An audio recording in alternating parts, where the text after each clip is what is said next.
buenas noches y bienvenidos a su programa Radio Rebelión en esta edición del 8 de diciembre del 2024.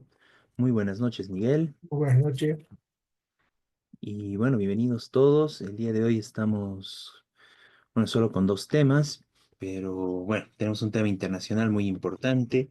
En Siria cayó la dictadura de Bashar al-Assad.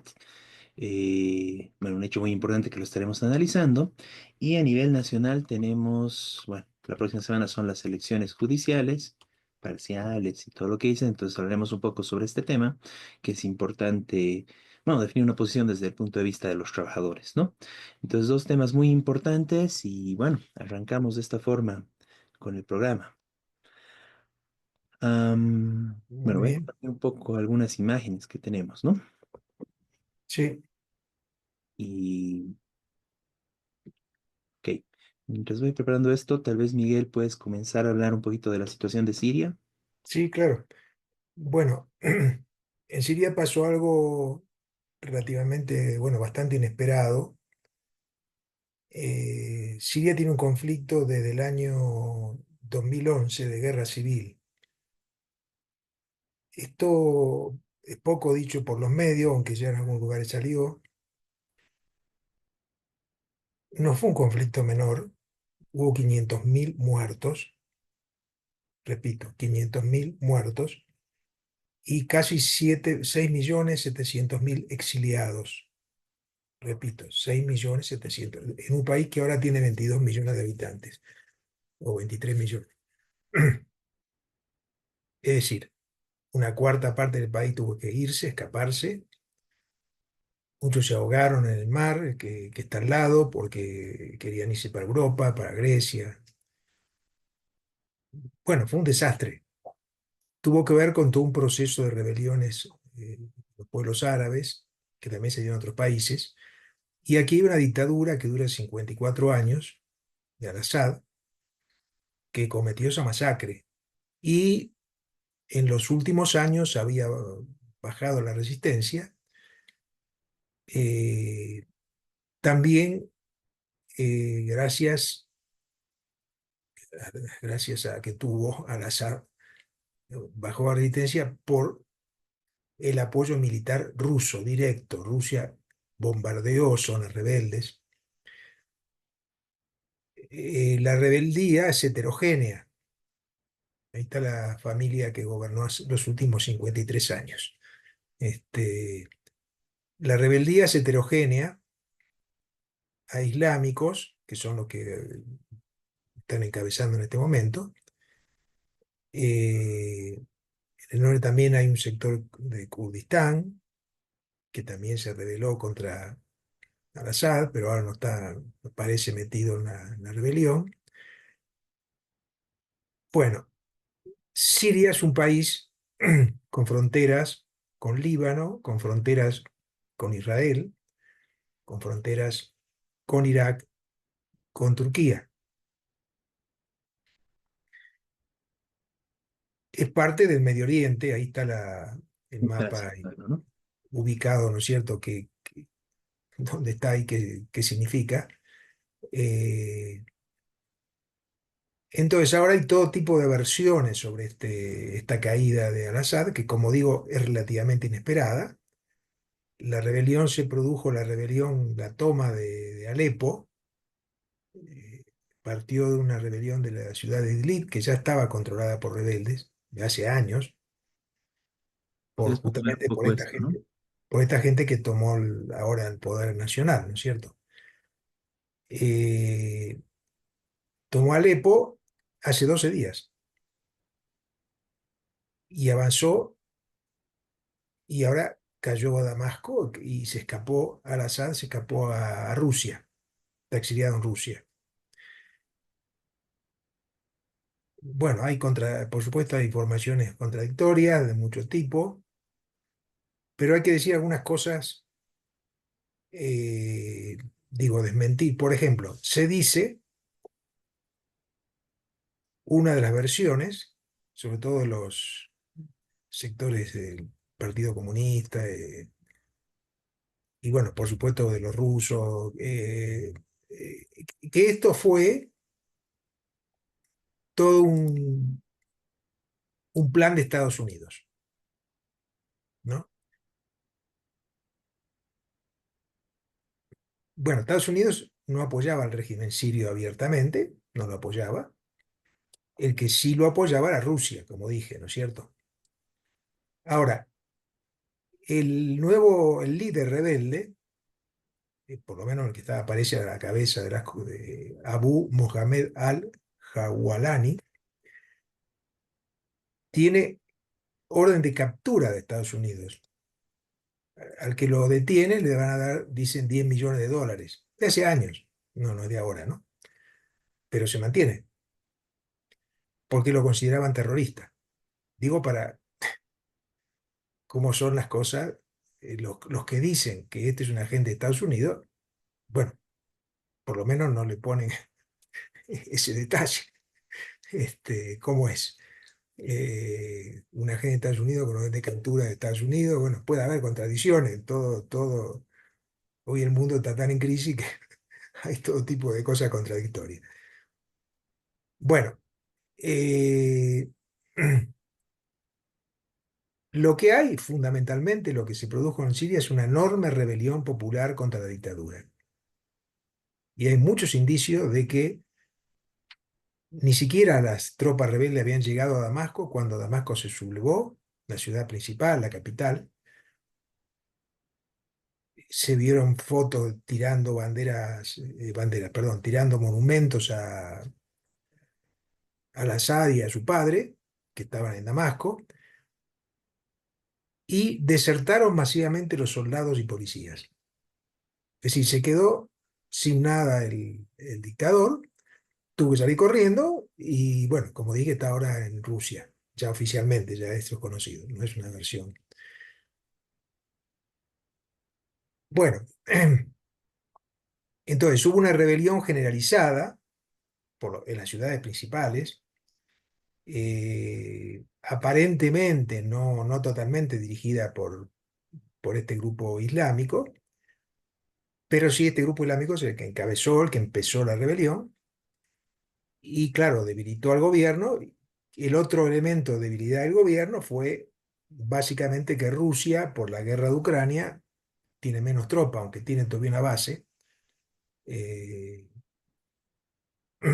ahí en la ciudad de Tartus, hay una base rusa, pero eh, después ahí hay en el mapa una base de Estados Unidos que no sé si se mantiene, pero tenía que ver con la anterior guerra de Irak, ¿no?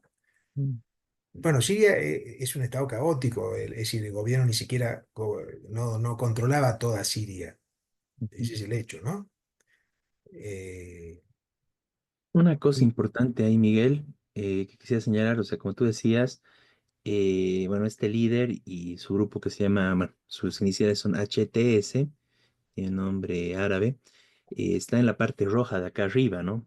O sea, el avance fue de ellos desde la provincia de Idlib, Alepo, Hama, pero los primeros que llegaron a Damasco es de esta parte del sur, ¿no? claro, Cerca de Dera, pero que eso era territorio totalmente controlado por el gobierno, ¿no? Entonces ahí claro, hubo un levantamiento popular exacto. bueno, que fueron los primeros en llegar a Damasco, ¿no? Y después HTS fue bajando desde el norte, ¿no? Pero pues, el tema es de que seguía, digamos, seguía la rebeldía presente desde el 2011, ¿no? Entonces fue aplastada, fue reprimida la revolución que hubo, pero seguía ahí, ¿no? O sea, seguía Sí, latente. sí. Y había además miles de presos, que ahora fueron muchos liberados en Ujú, Damasco por la rebelión. ujú. Entre ellos palestinos. 600 palestinos había presos. Porque de hace muchos años este gobierno ha reprimido a los palestinos. Porque Palestina había exiliado palestinos en Siria. Los ha reprimido para que no pelearse con Israel. Esto se dijo, se conoció, fueron noticias públicas, ¿no? Entonces, por supuesto, Israel ahora trata de beneficiarse con esto, parece que mandó tropas a la frontera, porque hasta ahora Siria estaba controlando que no entraran palestinos a Israel. a Israel, mandó tropas a la frontera. Está ocupando un pedacito ahí de la frontera. Bueno, eh, entonces, decir que, de todas formas, que esta rebelión es apoyada, es parte de una política de Estados Unidos e Israel, no tiene ningún sentido.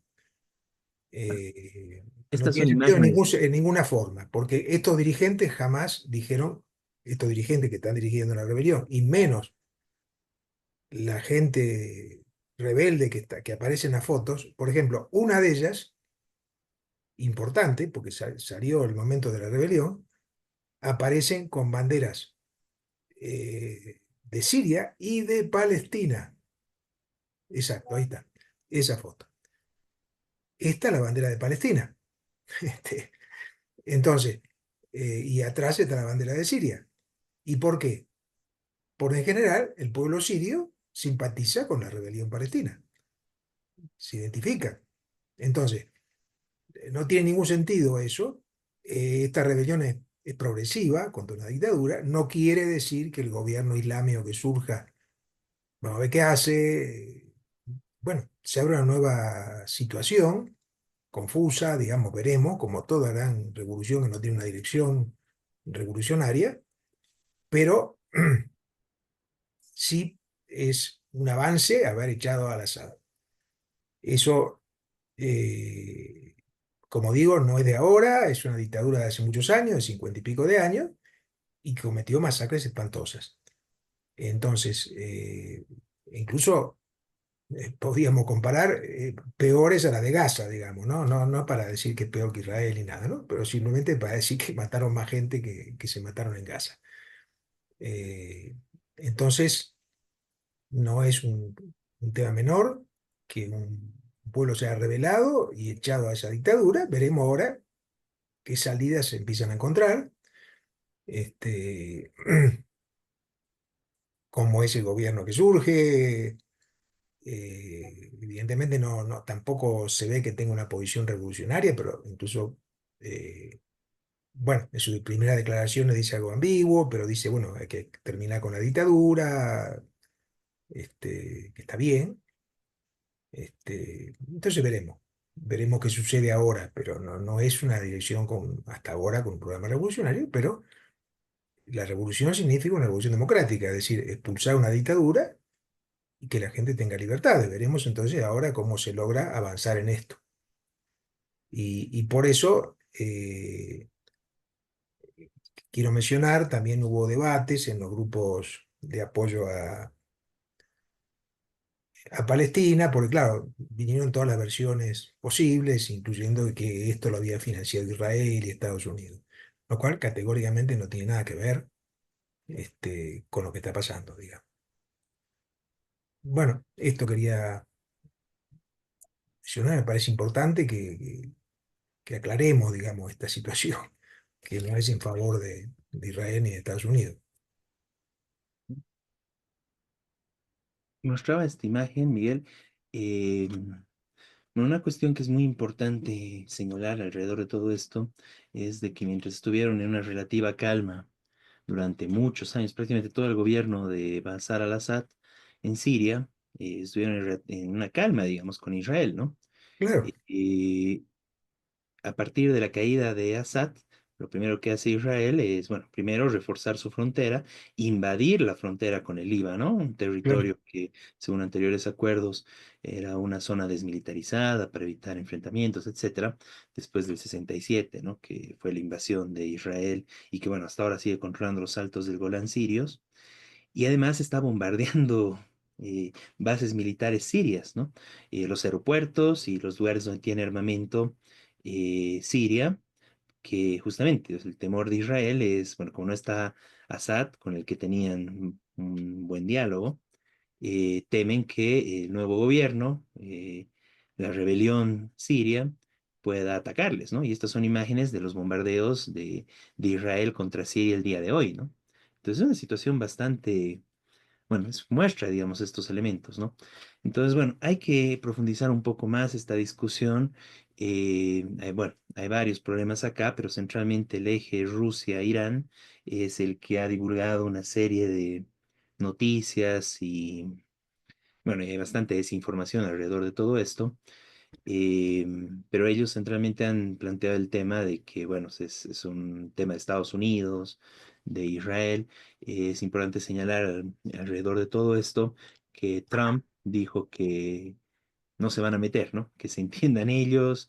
Claro. Obviamente, seguramente igual va a haber algo por abajo de Estados Unidos, ¿no? Pero la posición oficial de Estados Unidos no es, no sé, nos vamos a meter con todo y vamos a reorganizar o como suelen hacer en otros países, ¿no?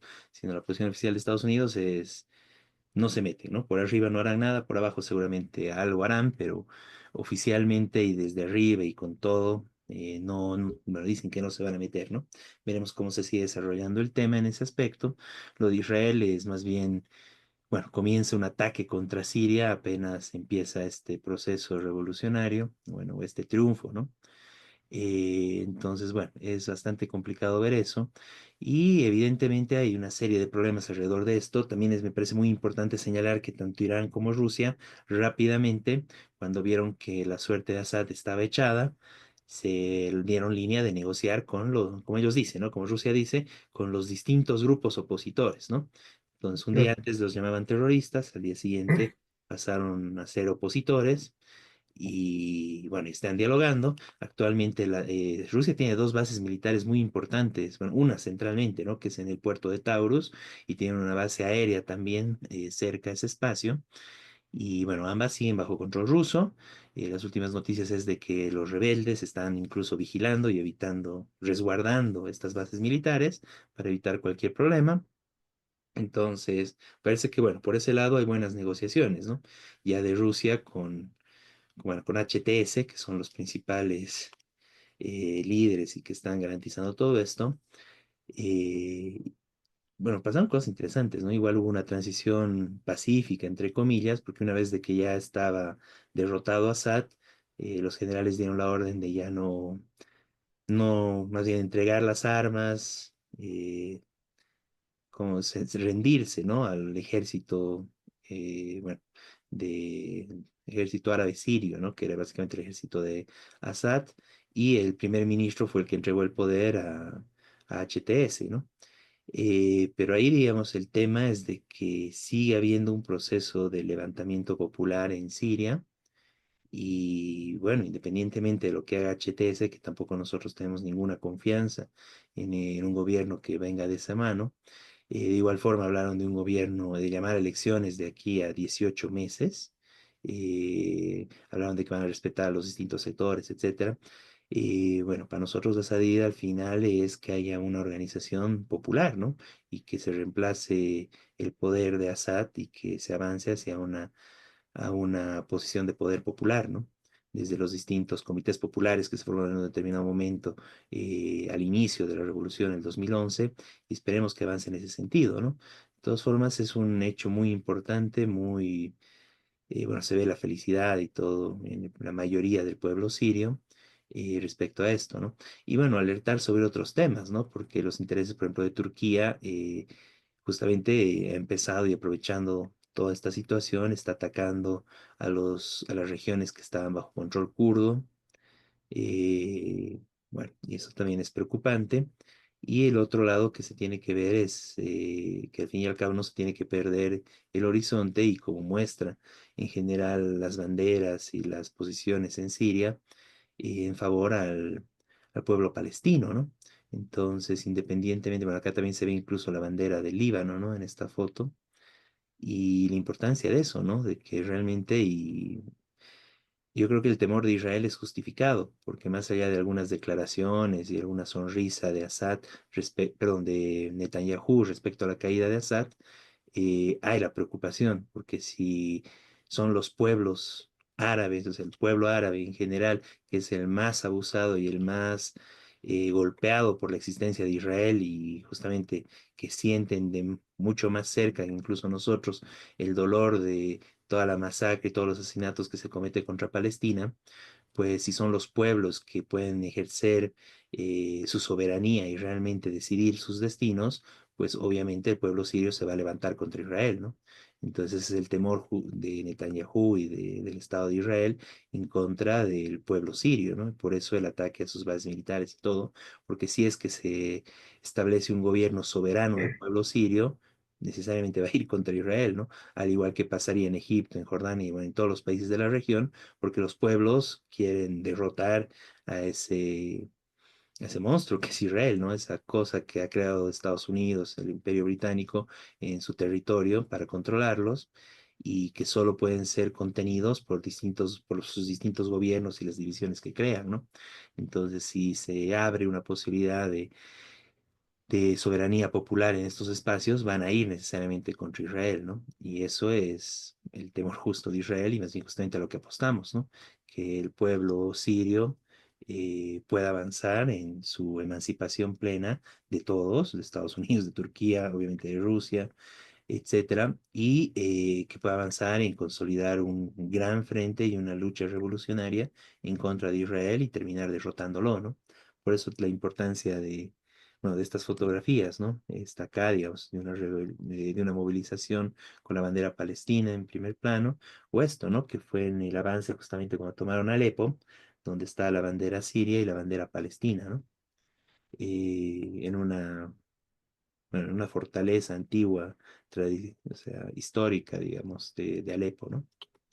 Entonces, bueno, eso, ¿no? Y bueno, seguramente la siguiente semana hablaremos un poco más sobre este tema, que bueno, es bastante importante y que, bueno, pese a todos los debates, como tú planteaste, Miguel, no puede hacer que se pierda la necesidad y que se deje de hablar de Palestina alrededor de esto, ¿no?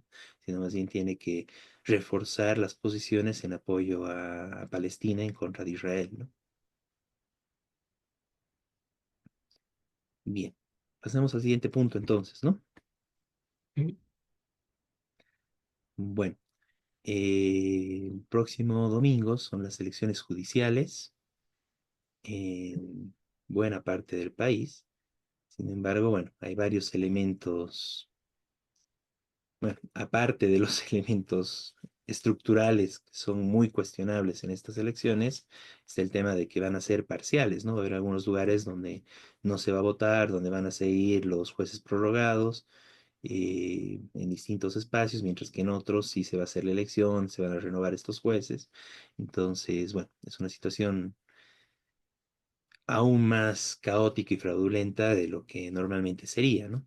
Sin embargo, digamos, como parte de la situación más general de esto, está la discusión bueno, se abre la discusión de cómo deberían elegirse los jueces, ¿no?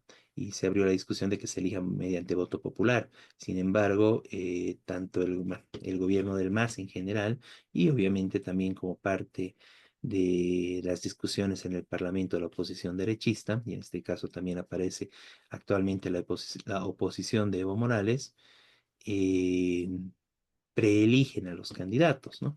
Desde el Parlamento, ¿no? Antes los nombraban directamente, ahora los hacen una preselección de quienes son afines y sus predilectos para poder ocupar estos cargos, y después de esta selección recién nos dejan votar por los que quedan, digamos, ¿no? Los que han sido preseleccionados por este Parlamento, que está manejado en general por, bueno, en este caso por el MAS y la derecha tradicional, ¿no? Entonces, en ese marco, no hay una verdadera elección, ¿no?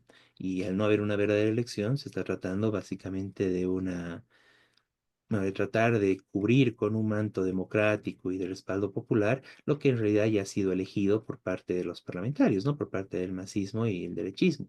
Y eso le da un carácter fraudulento a estas elecciones, ¿no?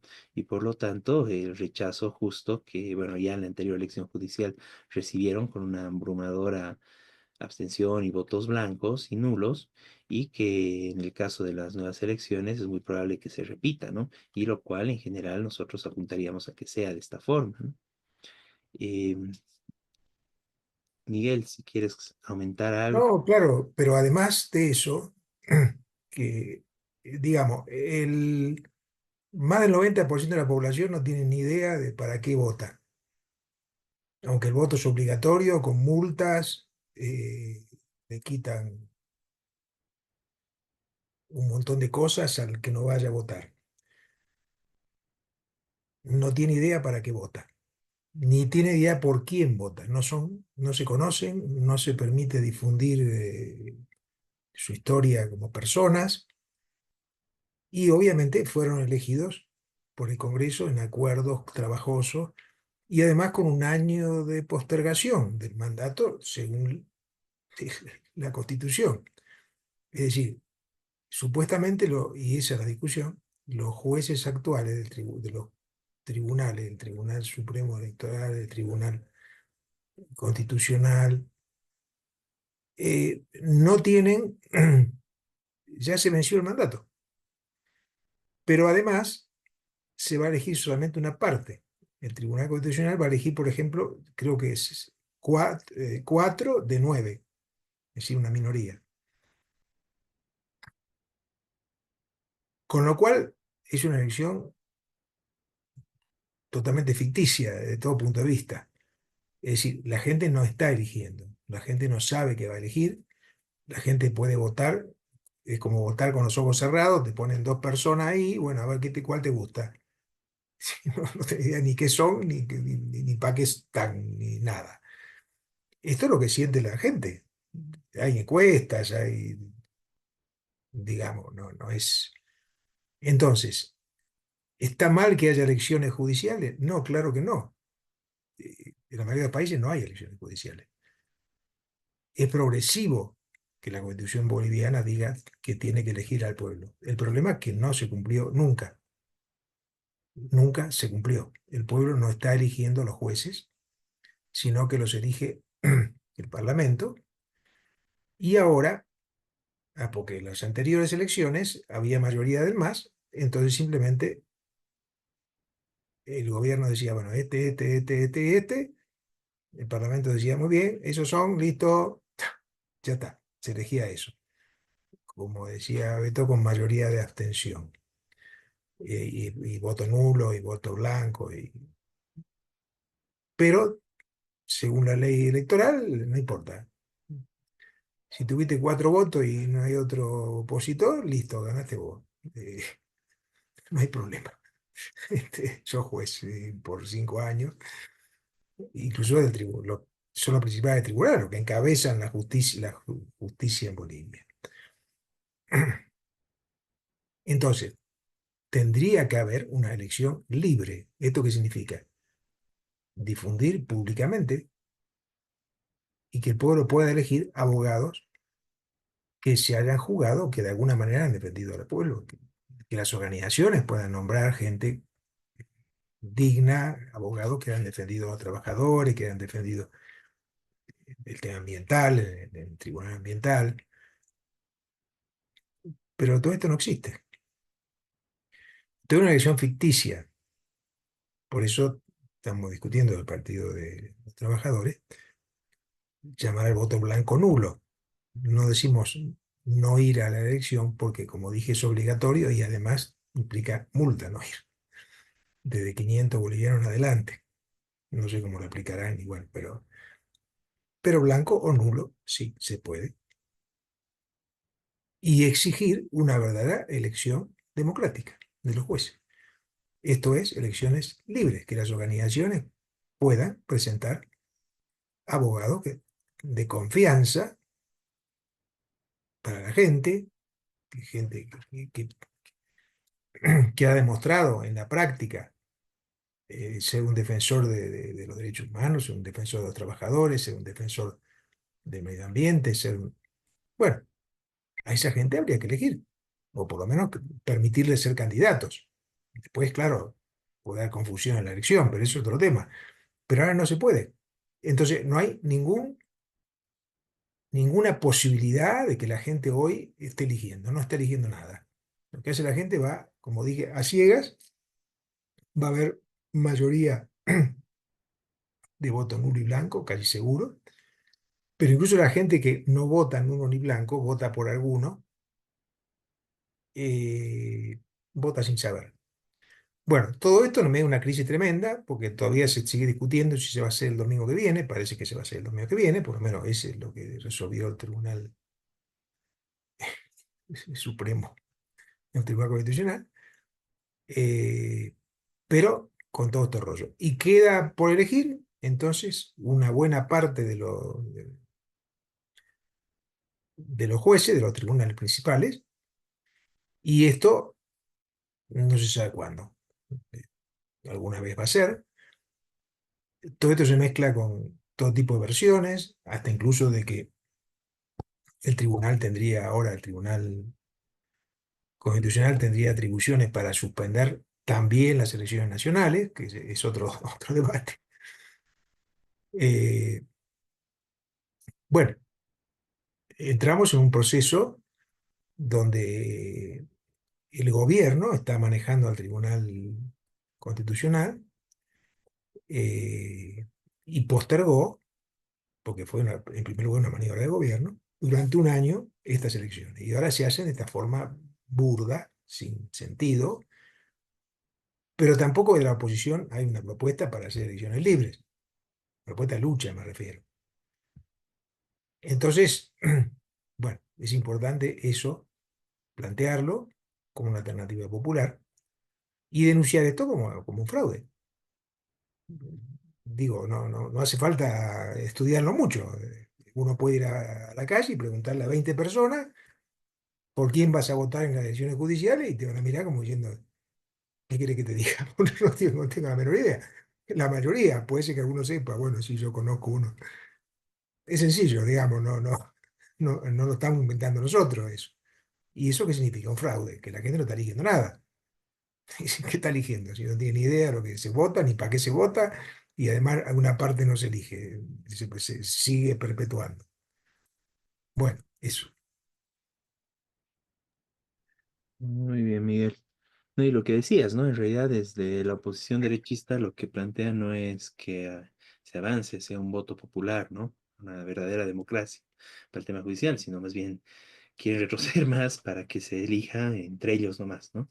De la forma Claro, más sesgada posible, ¿no? Entonces, bueno, no hay ninguna alternativa de ese lado y como dices, ¿no? La línea es por una verdadera elección democrática y libre del Poder Judicial a través de elecciones libres, ¿no? Sin preselecciones, ¿no? Sino con el cumplimiento mínimo de requisitos para que puedan ser habilitados todos los candidatos que sean necesarios y con campaña libre y popular donde se pueda conocer a los candidatos, ¿no? claro. No con las trampitas que actualmente nos están poniendo, ¿no? Ujú. Muy bien. Bueno, y de esta forma vamos concluyendo el programa del día de hoy. Eh, Bueno, ya nos encontraremos la próxima semana con lo más importante de la coyuntura nacional e internacional desde la perspectiva de los trabajadores. Muy Muy buenas bien. noches, Miguel, Buenas noches. y muy buenas noches a todos los que nos siguen en su programa Radio Rebelión.